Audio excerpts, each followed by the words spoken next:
చనిపోవలసిన రోజు వచ్చిన యమధర్మరాజుని ఆపి చావును జయించిన ఒక బాలుడు ఉన్నాడని మీకు తెలుసా? అవును. 16 ఏళ్లకే చనిపోతాడని ముందే తెలిసిన ఒక బాలుడు ఉన్నాడు. అతడే మార్కండేయుడు. పుట్టుకతోనే అతనికి ఒక శాపం ఉంది. 16 ఏళ్ళు పూర్తయితే అతనికి ప్రాణం పోతుందని ముందుగానే తెలుసు. కానీ మార్కండేయుడు భయపడలేదు. ప్రతిరోజు శివుని భక్తితో ప్రార్థించడం మొదలుపెట్టాడు. అట్లా మార్కండేయుడికి 16వ పుట్టినరోజు వచ్చింది.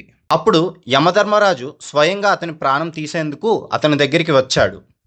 మార్కండేయుడు భయపడి వెంటనే శివలింగాన్ని గట్టిగా పట్టుకున్నాడు. కానీ తర్వాత జరిగింది యముడే ఊహించలేదు.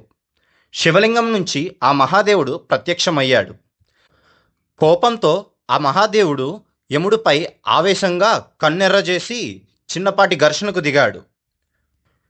చివరకు మార్కండేయుడిని రక్షించి చిరంజీవిగా ఆశీర్వదించాడు.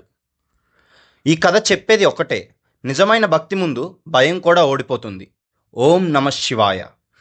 మీకు ఈ కథ ముందే తెలుసా? తెలిస్తే కామెంట్ చేయండి.